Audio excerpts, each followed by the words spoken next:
Debunking the misinterpretation of Exodus 22:7. A refutation of the divine unutterability. The Tetragrammaton.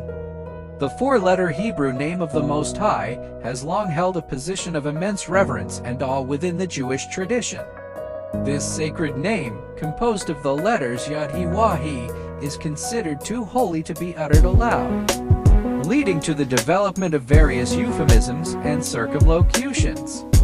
However, this practice of divine unutterability finds no clear basis in the Torah, specifically in Exodus 22:7, which is often cited as its source. Exodus 22:7, one of the Ten Commandments, states, "You shall not take the name of you, your Elohim, in vain, for the you will not hold him guiltless who takes his name in vain." This verse has been interpreted in various ways throughout Jewish history. Some have understood it as a prohibition against using God's name for false or malicious purposes, while others have extended it to include a prohibition against uttering the name aloud altogether. The latter interpretation, however, finds no clear support in the text itself.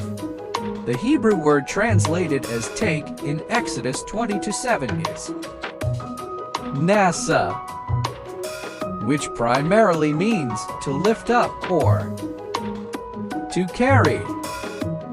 It can also connote to use or to pronounce. Vanity, falsehood. Emptiness, nothingness, vanity. Emptiness of speech, lying. Worthlessness. But this usage is less common and not the primary meaning of the word. Additionally, the verse specifically mentions taking the name in vain, suggesting that the prohibition is directed at improper or disrespectful use of the name, not its mere utterance. Moreover, the practice of divine unutterability appears to have emerged relatively late in Jewish history, with no clear evidence of its existence prior to the Second Temple period 516 BCE 70 CE. This suggests that the prohibition against uttering God's name may have arisen from a heightened sense of reverence surrounding the name, rather than from a direct scriptural mandate. Furthermore, the Jewish tradition is replete full with instances where the Tetragrammaton is written and pronounced. The name appears in numerous biblical passages, prayers, and liturgical texts. It is also found in personal names, such as those of the prophets Isaiah and Jeremiah. These examples demonstrate that the Tetragrammaton was not considered inherently unutterable within the early Jewish tradition. The practice of divine unutterability may have served to protect the sanctity of God's name and prevent its misuse.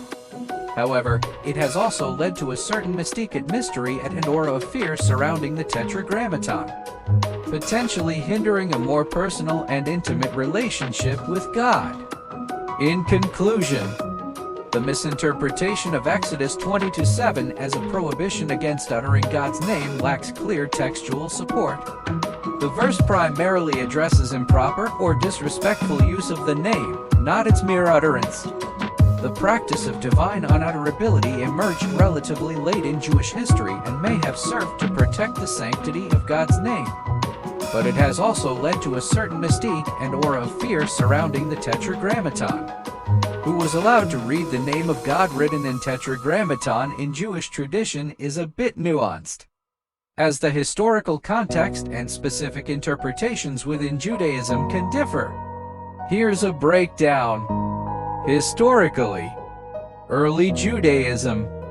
While the exact timing is debated, it's believed that speaking the Tetragrammaton became restricted around the 3rd century BC, though reading it wasn't explicitly forbidden.